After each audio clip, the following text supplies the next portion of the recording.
오늘은 12월 9일 수요일입니다. 이제 다 함께 기도하심으로 수요 기도회를 시작하겠습니다. 살아계신 아버지 하나님, 은혜와 사랑을 감사합니다. 오늘 한 날도 주님의 은혜 가운데 저희들 지켜주시고 이 저녁 시간에 온라인으로 하나님 앞에 예배드리게 하시니 감사합니다. 코로나의 어려운 상황 가운데서도 저희들이 주님의 오심을 기다리는 대강절을 맞이하게 되었습니다.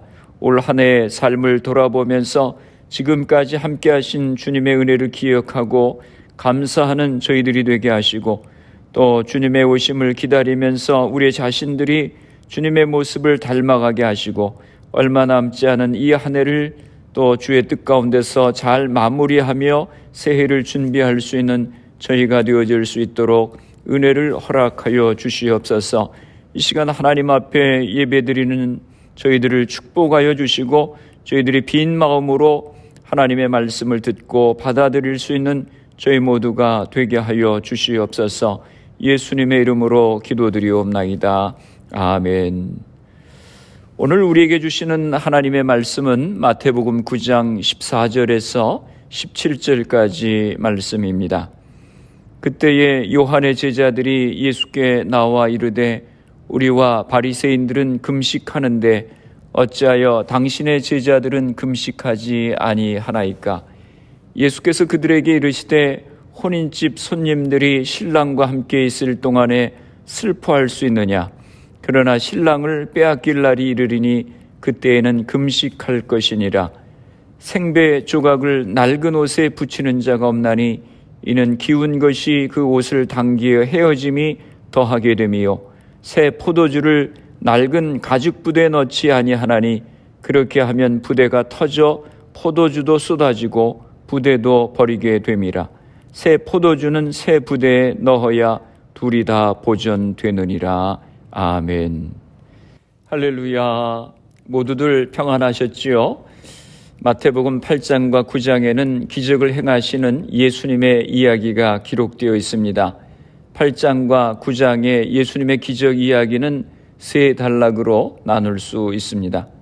8장 23절에서 9장 17절까지는 치유 이야기 두 번째 부분인데, 지난주에 두 번째 기적 이야기 마무리 부분 9장 9절에서 13절 마태를 부르신 이야기를 가지고 은혜를 나누었습니다.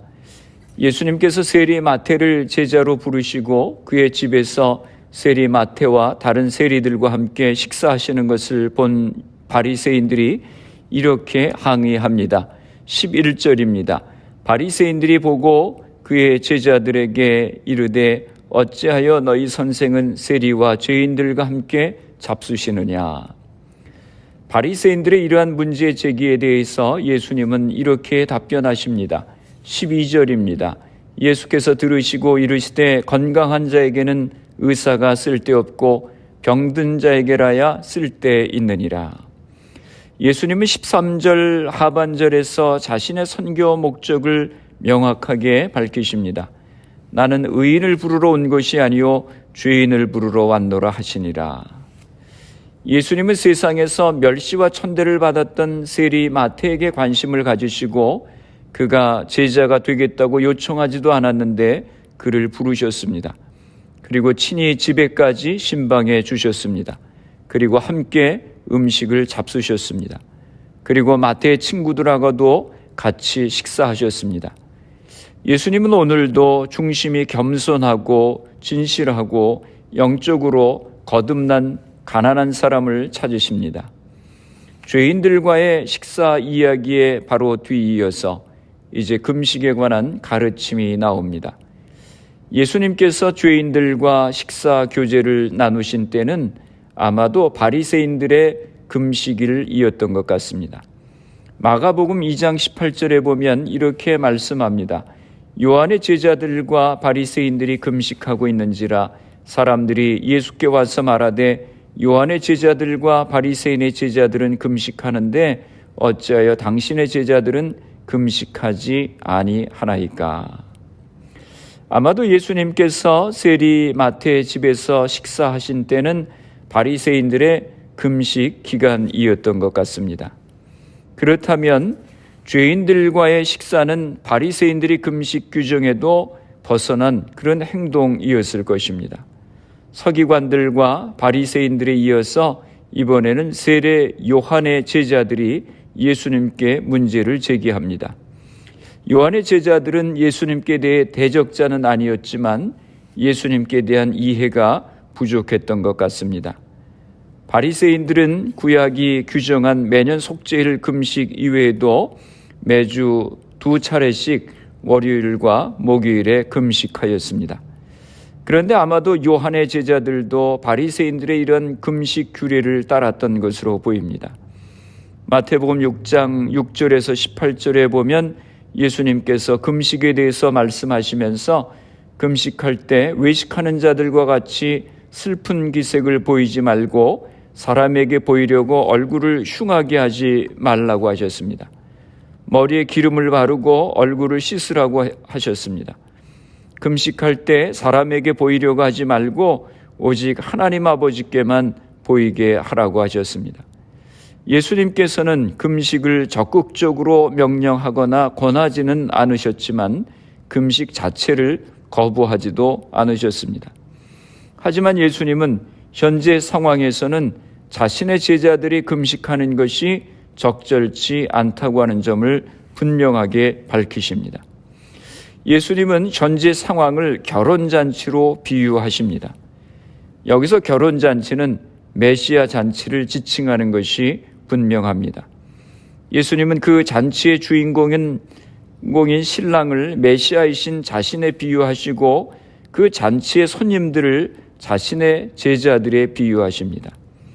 예수님께서 제자들과 함께 계시는 동안 제자들은 신랑과 함께 있는 기쁨 때문에 금식할 수 없다고 하십니다. 우리의 영적인 신랑은 예수 그리스도이십니다. 그 당시에는 결혼식을 일주일간 하였습니다. 이 결혼 축제 기간에는 금식의 날이 와도 금식을 하지 않았습니다.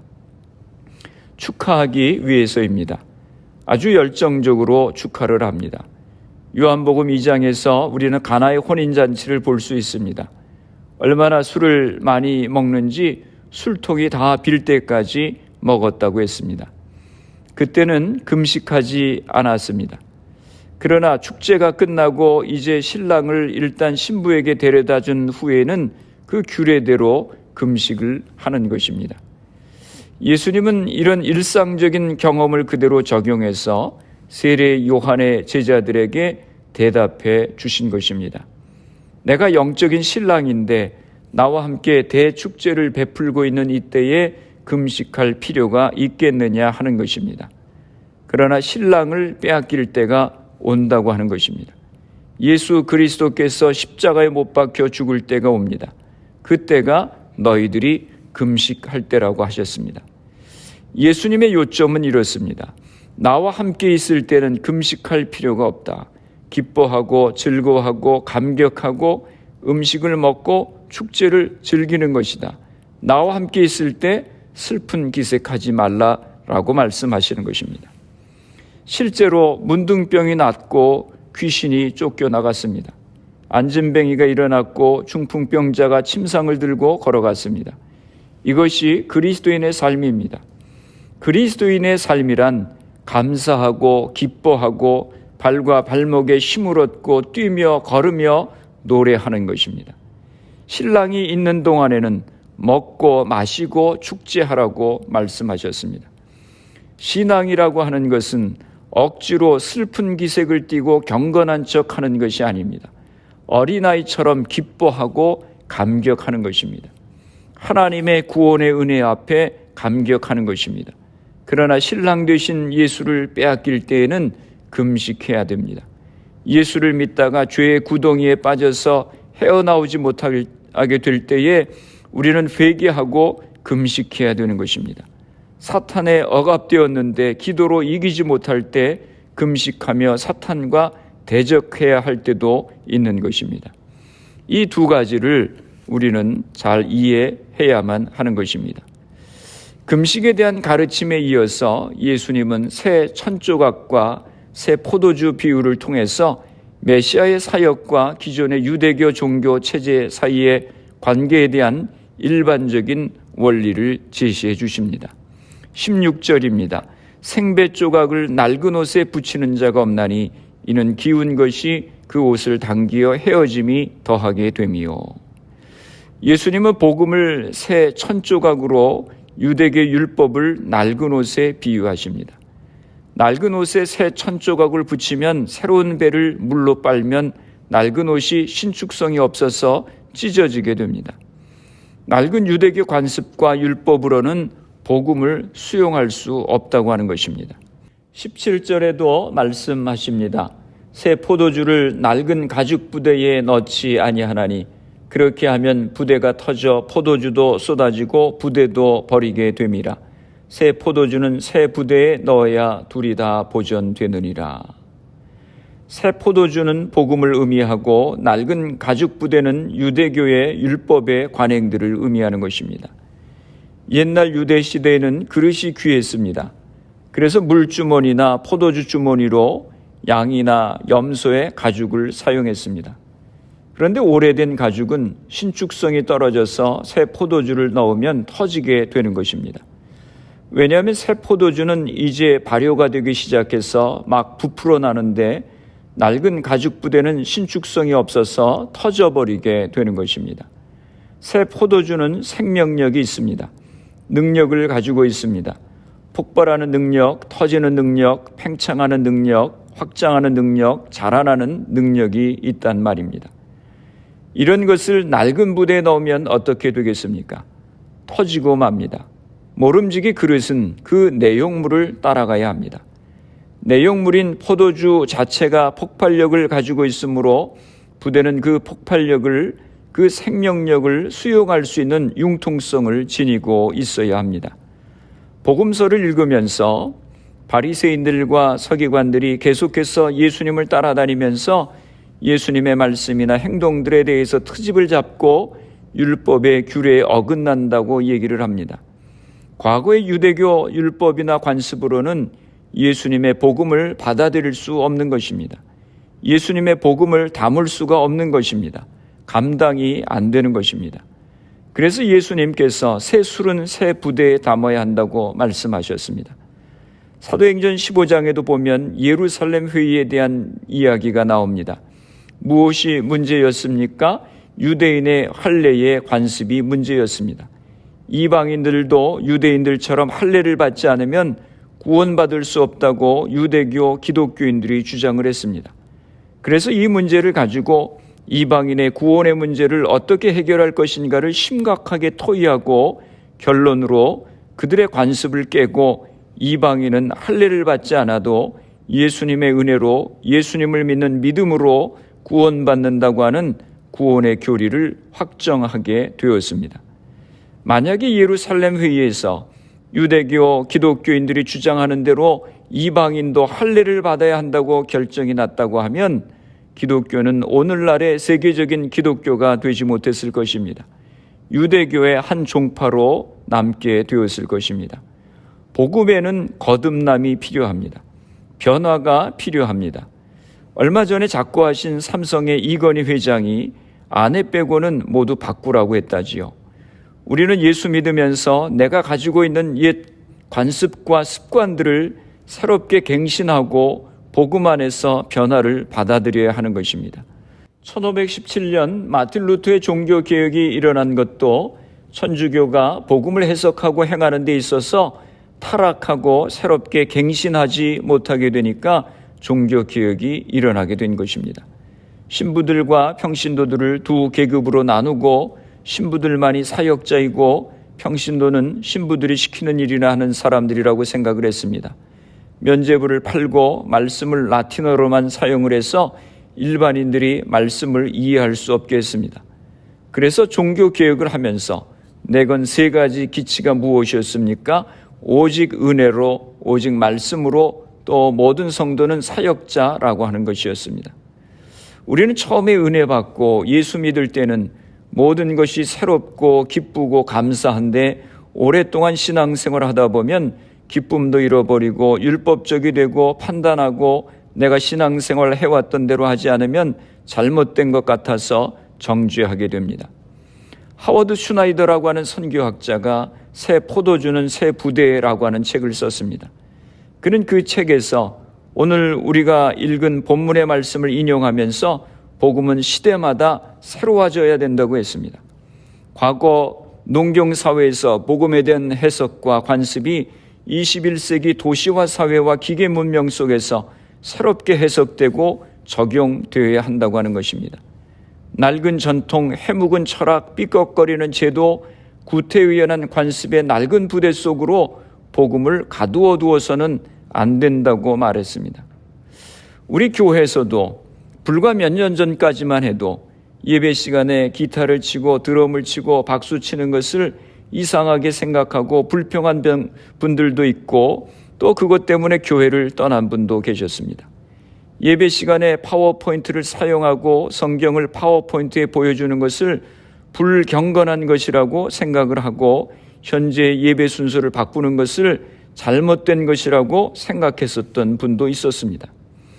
그런데 21세기 과학 문명이 발달한 지금에 와서 보면 우리가 참 낡은 생각을 가지고 있었구나 하는 것을 깨닫게 되는 것입니다. 또 요즘 코로나 상황에서는 예배 형식이나 사역의 모습이 얼마나 달라졌습니까? 온라인으로 예배를 드리고 성경 공부하고 미팅을 합니다. 많은 사람들이 이야기를 합니다. 코로나 상황이 끝나고 전과 같이 똑같이 돌아간다 할지라도 이전과는 똑같은 그런 상황이 되지 않을 것이라고 하는 것입니다. 왜냐하면 우리는 이미 새로운 변화를 경험했기 때문입니다. 새술이란 영원한 생명을 주신 예수 그리스도를 의미합니다. 영원히 목마르지 않는 영생하도록 솟아나는 생명인 것입니다. 피로 세운 구속의 약속입니다. 이런 새 언약은 새 부대에 넣어야 한다고 하는 것입니다. 새 부대는 바로 변화받은 우리들입니다. 변화받지 않는 사람에게 그리스도는 의미가 없습니다.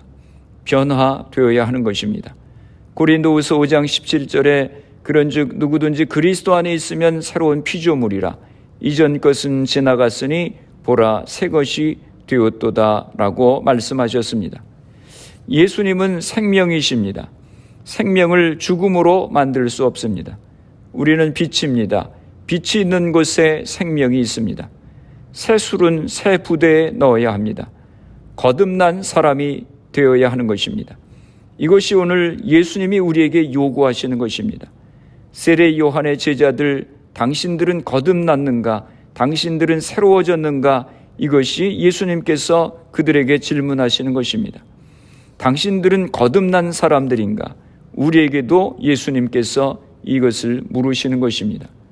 주님은 우리에게 거듭난 심령, 변화된 심령, 구원받은 심령, 성령 충만한 심령을 원하십니다. 옛사람을 벗어버리고 새사람으로 옷 입어야 하는 것입니다.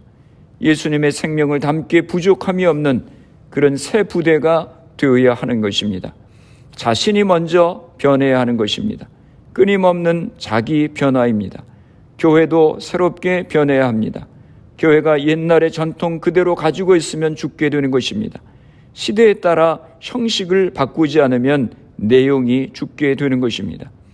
우리는 내용을 살리기 위해서 날로 부대가 새로워져야 합니다. 나는 변해야 되는 것입니다. 나의 옛 성품은 부단히 깨어져야 하는 것입니다. 그래야만 주님이 내 안에서 역사하시게 되는 것입니다. 기도하시겠습니다. 살아계신 아버지 하나님, 은혜와 사랑을 감사합니다. 주님, 새 술은 새 부대에 넣으라고 하셨습니다. 우리 자신이 부단히 깨어지게 하시고 거듭나게 하여 주시옵소서. 대강절입니다. 주님의 오심을 기다리며 주님의 모습을 닮아가는 저희가 되게 하여 주시옵소서. 2020년 마지막 달 이제 한 해를 잘 마무리하게 하시고 소망 가운데 새해를 준비하게 하여 주시옵소서. 우리의 자녀들을 축복하시고 저들의 앞길을 시온의 대로와 처로 인도하여 주시옵소서. 우리 부모님들이 가정의 제사장의 역할을 감당하게 하여 주옵소서. 가정마다 가정 예배가 세워질 수 있도록 은혜를 허락하여 주시옵소서. 교회를 위해서 기도합니다. 주님의 몸된 교회를 축복하시고 이 지역에 주님을 알지 못하는 많은 영혼을 구원하는 귀한 방주의 역할을 감당케 하여 주옵소서. 질병으로 어려움 가운데 있는 성도님들을 기억하여 주시고 주님께서 저들을 안수하시고 치료하여 주시옵소서. 안진뱅이를 일으키시고 소경된 자를 고치셨던 주님께서 이 시간 저들을 고쳐 주시옵소서. 미국과 대한민국 조국을 위해서 기도합니다. 지도자들에게 주님을 두려워하는 마음을 주시고 공평과 정의로 나라를 바로 이끌어갈 수 있도록 은혜를 허락하여 주시옵소서. 코로나 상황이 하루속히 종식될 수 있도록 은혜를 허락하여 주옵소서. 예수님의 이름으로 기도드리옵나이다. 아멘. 주기도문 하시겠습니다. 하늘에 계신 우리 아버지여, 이름이 거룩히 여김을 받으시오며 나라가 임하시오며 뜻이 하늘에서 이루어진 것 같이 땅에서도 이루어지이다. 오늘 우리에게 일용할 양식을 주시옵고 우리가 우리에게 죄 지은 자를 사하여 준 것 같이 우리의 죄를 사하여 주시옵고 우리를 시험에 들게 하지 마시옵고 다만 악에서 구하시옵소서. 나라와 권세와 영광이 아버지께 영원히 있사옵나이다. 아멘. 수요 기도회를 마쳤습니다. 오늘도 주 안에서 평안한 밤 되시기를 바랍니다. 내일 새벽 기도회 뵙겠습니다. 예배 후 가정과 교회와 나라를 위해서 기도해 주시기 바랍니다. 새 술은 새 부대에 넣으라고 하신 말씀처럼 우리 자신들이 부단히 변화되고 깨어질 수 있도록 위해서 기도하시기 바랍니다. 대강절 주님의 오심을 기다리며 주님의 마음을 닮아가는 우리가 될 수 있도록 기도하시고 한 해를 잘 마무리하고 소망 가운데 새해를 준비할 수 있도록 기도하시기 바랍니다. 가정 예배가 세워지고 부모님들이 가정의 제사장의 역할을 감당하도록 자녀들과 사업과 직장을 위해서 또 기도하시기 바랍니다. 우리 교회가 초대교회와 같이 말씀과 기도와 예배와 교제가 충만한 교회가 될 수 있도록 기도해 주시고 질병으로 고통 가운데 있는 성도님들의 회복을 위해서 기도해 주시고 미국과 대한민국 조국을 위해서 기도해 주시기 바랍니다. 코로나 상황이 하루속히 종식될 수 있도록 또 수고하는 의료진들, 봉사자들, 위정자들 위해서 기도해 주시기 바랍니다.